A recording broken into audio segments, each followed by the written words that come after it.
Hey ho Pop Gengs, Bank Swiss.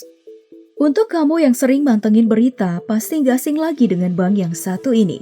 Isu seputar uang hasil korupsi dan uang hasil kejahatan lainnya disinyalir disimpan oleh para pelaku di Bank Swiss.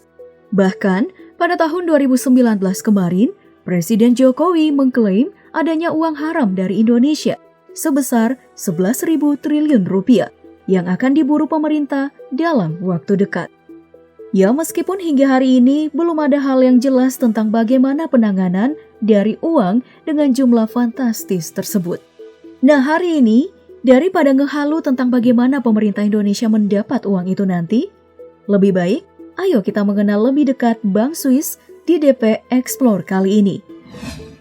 Kenapa para koruptor suka menyimpan uang di Bank Swiss?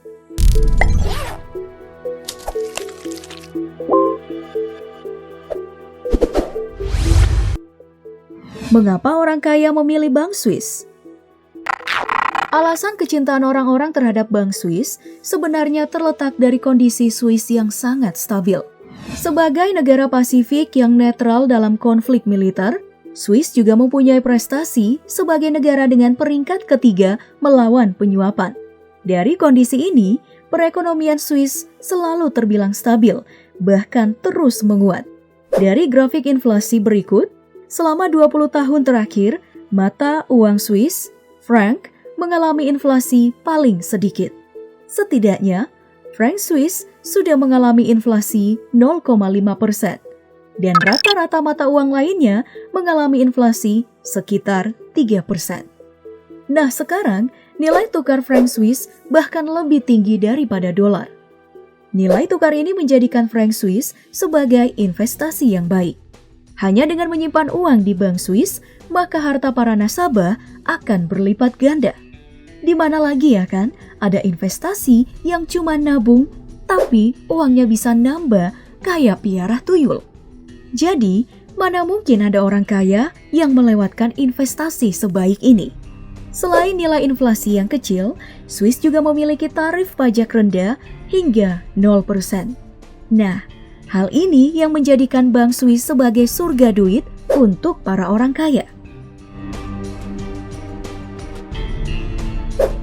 Bagaimana Bank Swiss bisa menjadi bank paling aman?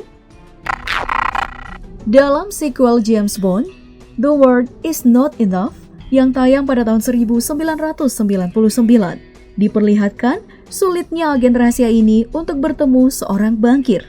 Mulai dari digeledah hingga dijaga ketat oleh pengawal si bankir. Dan pada film Da Vinci Code, terlihat sistem keamanan bank yang hanya bisa diakses menggunakan sebuah password dan sebuah tangan robot yang digunakan untuk mengakses barang dalam brankas. Ya, meskipun terlihat agak lebay, namun sistem keamanan sulit seperti ini adalah gambaran Bank Swiss. Sebagai bank yang terkenal dengan keamanan ketat, Bank Swiss mempunyai berbagai prosedur sulit untuk mendapatkan informasi nasabahnya.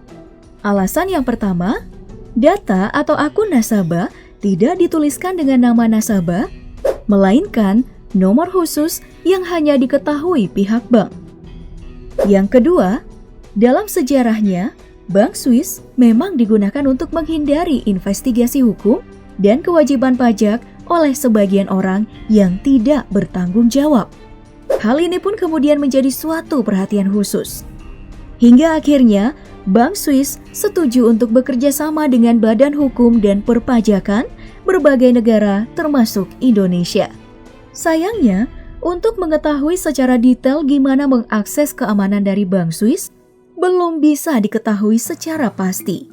Karena bank yang satu ini masih menjadi misteri untuk para orang awam.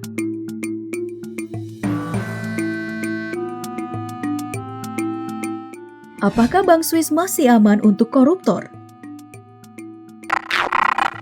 Menjadi bank yang terkenal dengan uang hasil kejahatan, harus kita akui, Bank Swiss memang punya reputasi yang sangat baik soal keamanan. Tapi, pasti ada yang bertanya, apakah para penjahat seperti koruptor masih bisa menyembunyikan uang mereka di sana? Jawabannya, tentu tidak lagi. Kalau pemerintah serius dalam menelusuri harta para koruptor. Pada 4 Februari 2019 kemarin, Indonesia dan Swiss sudah menandatangani perjanjian Mutual Legal Assistance atau MLA. Lewat perjanjian ini, Indonesia sudah punya hak hukum untuk membentuk tim khusus dalam menelusuri aset kotor yang ada di Bank Swiss. Bahkan, lewat MLA, pihak Indonesia bisa membukakan hingga menyita uang yang betul terbukti sebagai uang hasil kejahatan. Ya, itu pun kalau pihak Indonesia punya keberanian dalam melawan koruptor. Nah, itulah tadi DP Explore kali ini yang membahas tentang Bank Swiss dan koruptor. Menurut kamu, apa mungkin Indonesia bisa menyita uang sebesar 11.000 triliun rupiah yang diklaim tersimpan di Bank Swiss? Sebutkan jawaban kamu di kolom komentar. Dan seperti biasa jangan lupa like, share, dan subscribe-nya. Sampai jumpa di video selanjutnya.